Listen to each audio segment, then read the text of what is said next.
अच्छा साथियों, आप लोगों के सौजन्य से आदरणीय अपा हमारे पूजनीय गुरुजी महेंद्र गुरुजी कवि जी और कमलेश भैया के आशीर्वाद से जवाहर फिल्म स्टूडियो में हमें आने का एक अवसर प्रदान हुआ है। बधाई हो उस भाई को जिस भाई ने हमें यहाँ बुलाया है। अतः श्रोता बंधुओं से निवेदन है कि इस गीत को सुनिएगा, सब्सक्राइब कीजिएगा। बिरहा है कहाँ का भूमिका द्वारा इस गीत का शुरुआत होता है।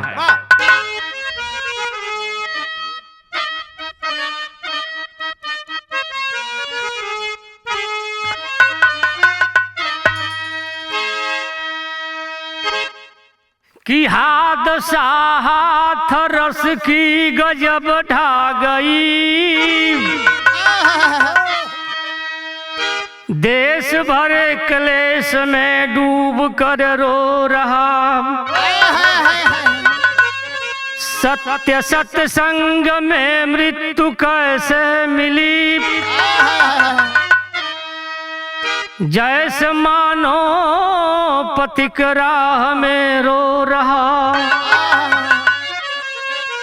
एक पखंडी अडम्बर का चोला पहनी, कह कथा से लुभाता था लाखों का मन। पर चमन में चयन ना मिले उस घड़ी, लाश पर लाश गिर कर क्या ओढ़े कफन।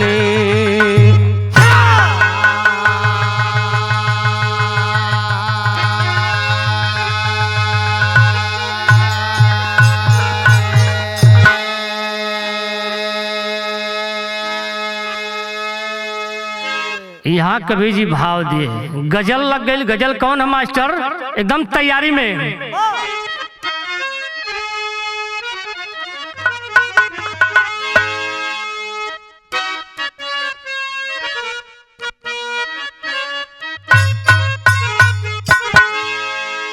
वह गीत कि अरे जिस दिए में, वो जिस दिए में जले तेल खैरात का,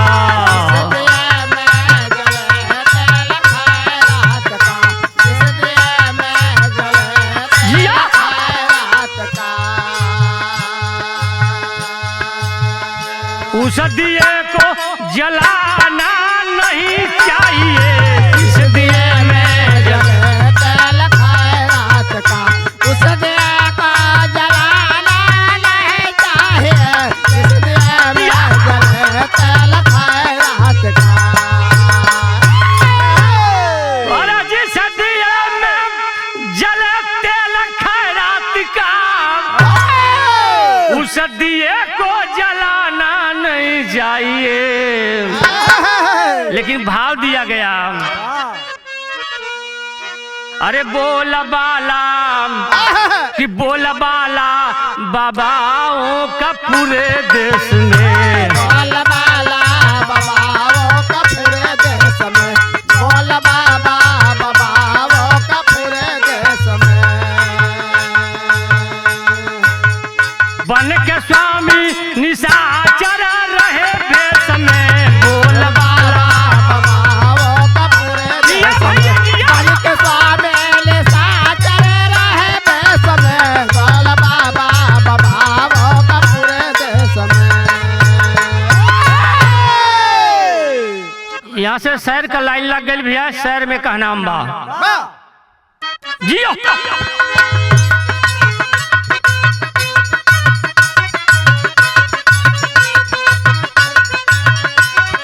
जिया भैया जिया।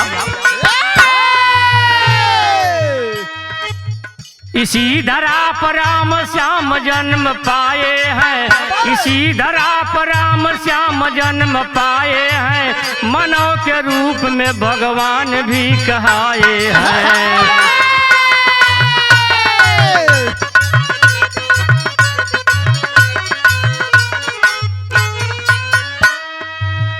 संत शिरोमणि गुरु ज्ञानी भी इंसान बने, संत शिरोमणि गुरु ज्ञानी भी इंसान बने। बुरे कर्मों में फंसे रावण भी शैतान बने।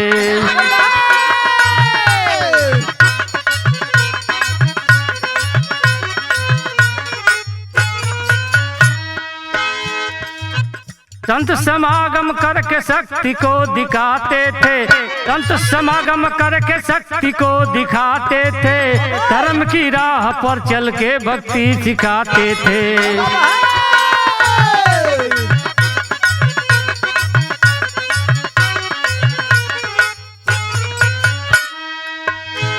मन में उमंग ले सत्संग में सब आए हैं, नारायण साकार हरि कथा को सुनाए हैं।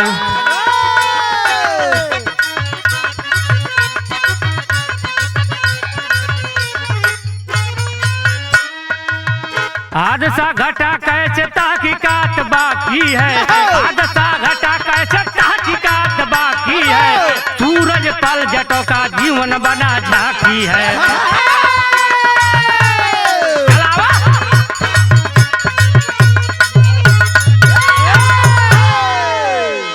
ये भैया पेपर में पत्रिका में चारों तरफ ये समय जो हाथरस कई मामला चला था, कुछ लोग सरकार के दोषी बनावत बा, लेकिन सरकार के में दोष का बा, किसी की सरकार होगी, इन ढोंगियों का दोष है जो समाज को गंदा करने का काम कर रहे हैं। इसमें सरकार का दोष हमारे गाने के माध्यम से नहीं दिया जा सकता।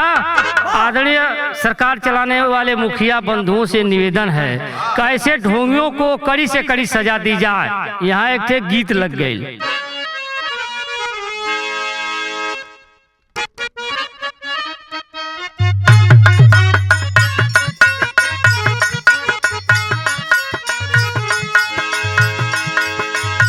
ए भैया कोनो मेहरारू ननद भौजाई अपने में बतियावत रही सब, ननदी भौजैया से मजाक करे, कैसे? गीत तो पुरान है लेकिन आज भी ये गीत में लचक हो। पाकी गईले गेहूं वाला टाकी गईली बालिया कनक रे गौना,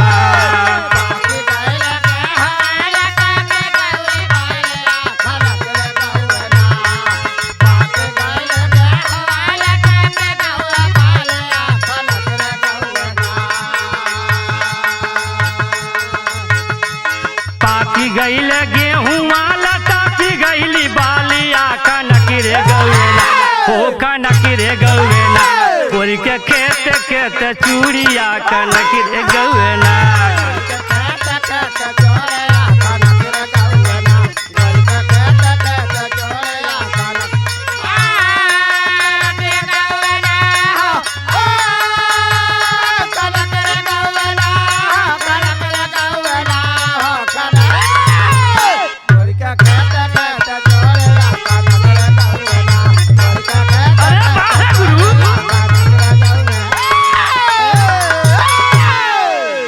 ये भैया भैल का ये घटना घटल कैसे?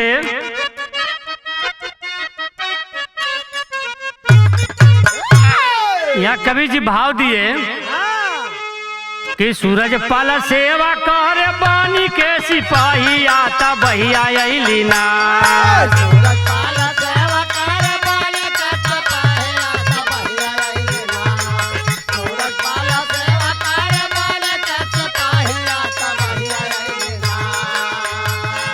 सूरज पाल सेवा कर बानी के सिपाही आता भैया अइलीना, होता भैया अइलीना, पीछे पड़ली एक लुगाई आता भैया अइलीना।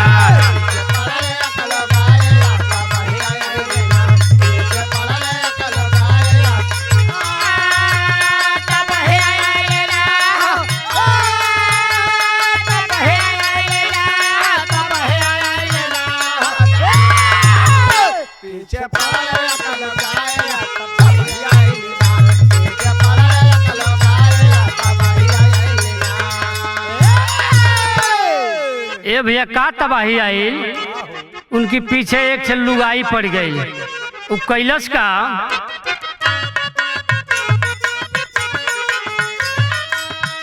वो औरत कैलस का उनके पीछे कि यौन शोषण का मुकदमा लिखवाई के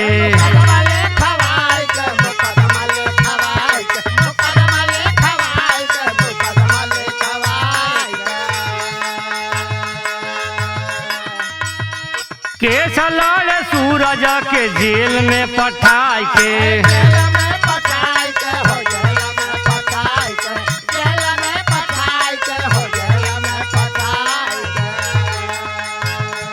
जेलिया में जो गवार मावेला मुदइया तब भैया अइली ना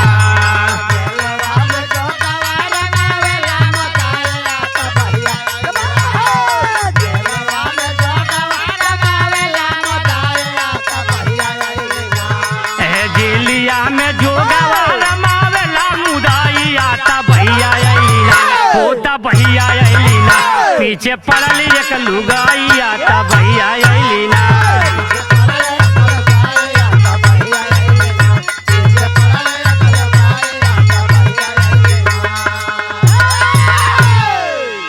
ए भैया उसके पीछे एक अबला पड़ गई, यौन शोषण की मुकदमा दर्ज कराई। वह व्यक्ति जेल में चला गया और जब जमानत से छूट कर वह व्यक्ति आया तो इतना ढोंग फैलाया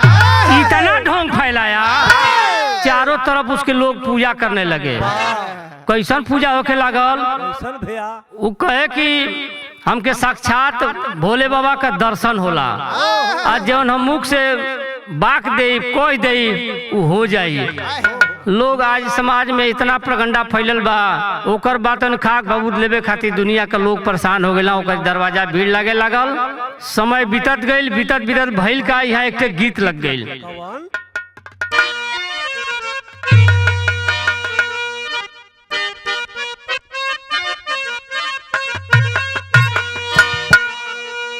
इहो पुराने गीत है लेकिन आज भी ये गीत में लचक है। कैसे?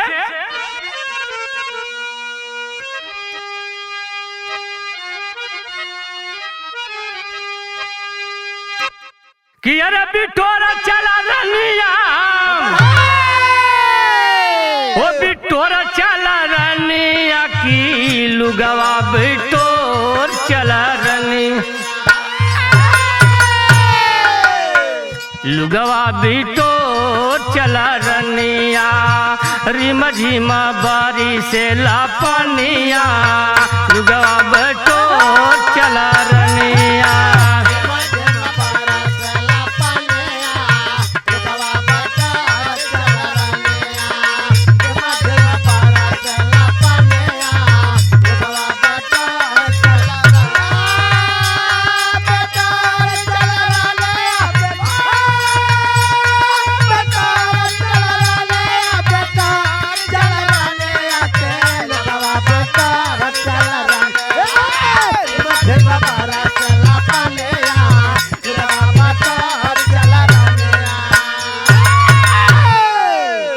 भैल का कवि जी भाव दिए कि सकार हरि धैल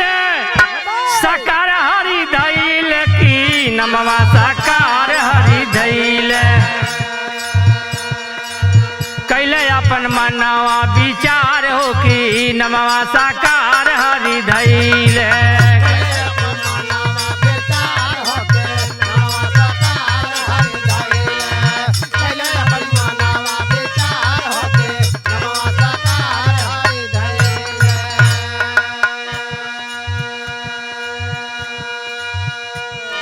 ए भैया जब वो जेल से अलन तो अपन नाम चेंज कर दिलन, लोग उनका पूजा करे लगलन। कैसे? प्रवचन सुनाते जुट लगल नर नारी,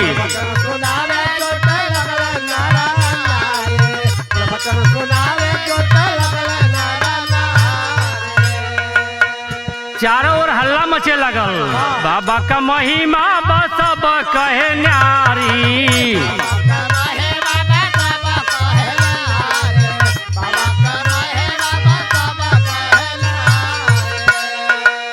सब ही कहोवे उपकार हो कि बाबा साकार हरि भैल।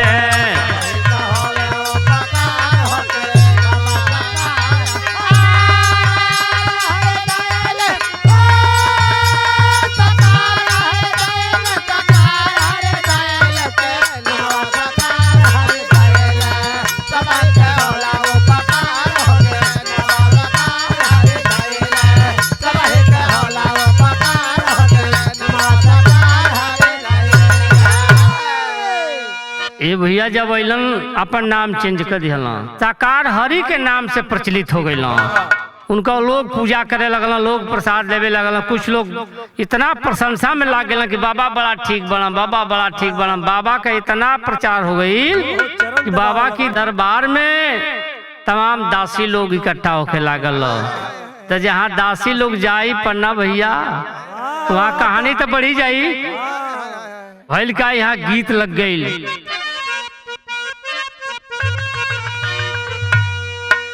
कि पातर ही राम जी के, कि अरे पातर ही राम जी के, अरे पातर कारी आए रामा।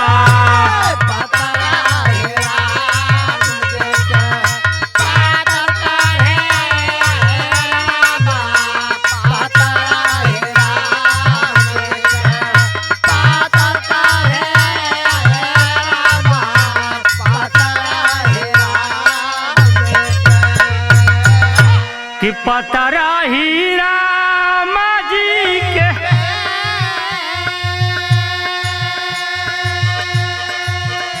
पातर कारी अय्या रामा। नानावे का टूटल नाही, नानावे का टूटल नाही, जूटल कारी अय्या हे रामा।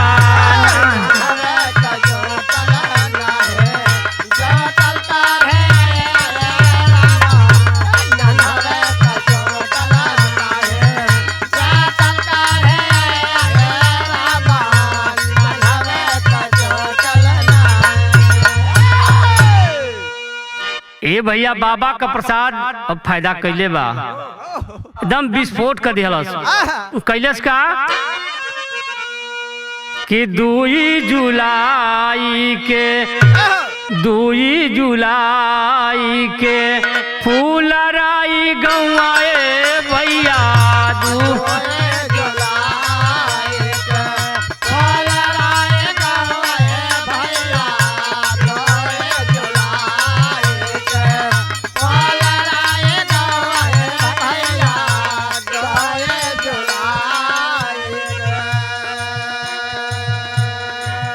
भइल साटा संग लोगा चूमे लागल पौए भैया। 2 जुलाई के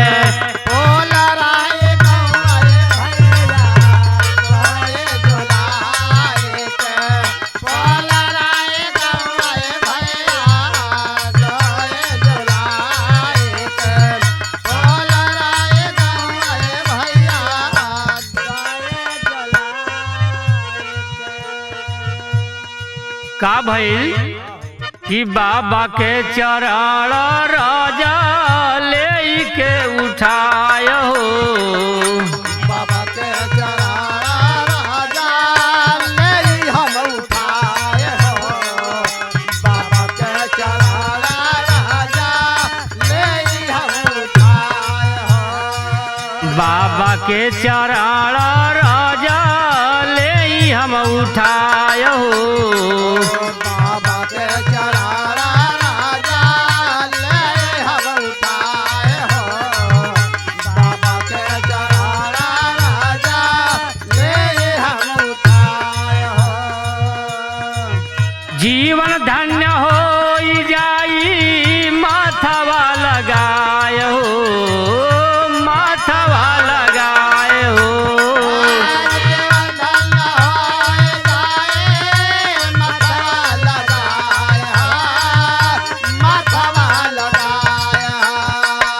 भगदड़ भइल बा लोगवा, भगदड़ भइल बा लोगवा, मरले नौए भैया।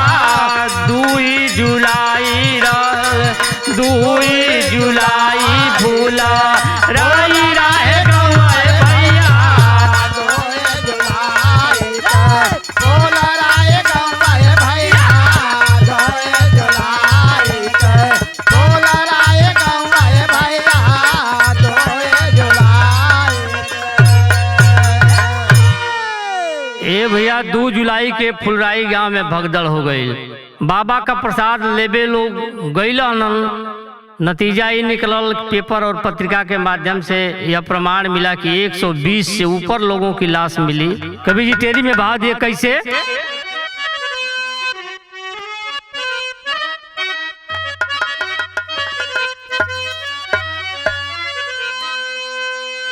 करे मोर राम ससतिया सतसंगिन के भयल, हो ससतिया सतसंगिन के भयल, कितने घायल भय कितने के भई मऊतिया।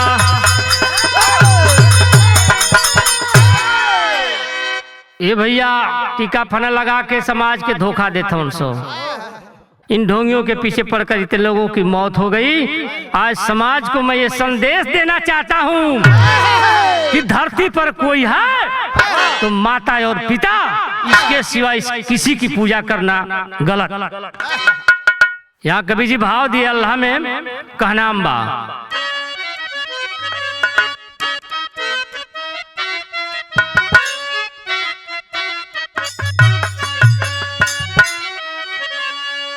कि भैया बनल रंग गोलिया में, बनल रंग गोलिया में, पावता बधाई के भैया।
एक पर एक लोग गिरी तब गईले भैया। एक पर एक लोग गिर सब गईले भैया। एक पर एक लोग गिर सब गईले भैया। भगदड़ भइल बा ऐसे, भगदड़ भइल बा ऐसे, भइला जैसे जांगा। भगदड़ भइल बा ऐसे भाई बात जांगा। भगदड़ भइल बा ऐसे भाई बात जांगा।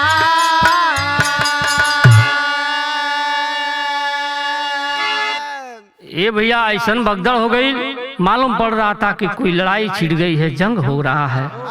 प्रमाण मिला कि 120 लोग मर गए। पेपर पत्रिका में यह चर्चा होने लगी कि बाबा का सत्संग लगा था, उसमें 120 लोग दबकर मर गए। चारों तरफ हाहाकार मच गया। यह देश दुखित है। गाने का अंतिम प्रमाण का नाम बा आखिरी लाइन कैसे? झूठ पाखंड में झूठल बा लोगवन के मनवा, देखे दूसरे के माया में मोहा के जनवा। दूसरे के माया में मोहा के जनवा। दूसरे के माया में मोहा के जनवा। मोहा के जनवा। मोहा के जनवा। मोहा के जनवा। दूसरे के माया में मोहा के जनवा। दूसरे के माया में मोहा के जनवा।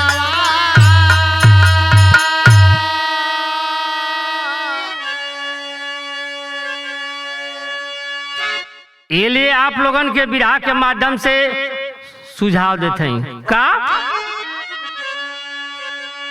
कि तोरे भीतर बास करत बाटे जमन शक्ति, आ ओही के भैया हो मन से कइले बा भक्ति। ओहे का भैया मन से कइले, ओहे का भैया मन से कइले बा भक्ति।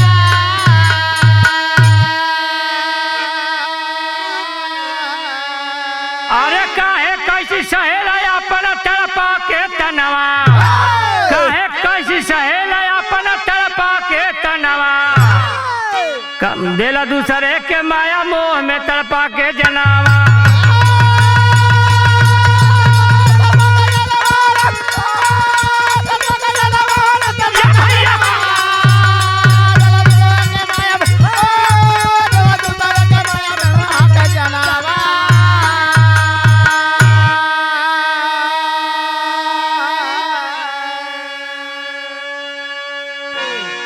छवि हमारी गाना का अंतिम प्रमाण रहल का नाम बा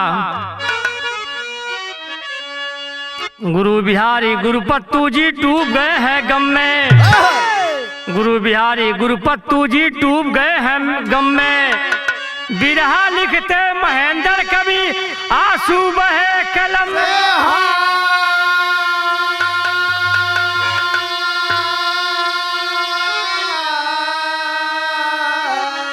अरे भैया ससतिया सतसंगी के भयल ओ ससतिया सतसंगी के भयल गाते राज दुलार है माता पिता है संगी।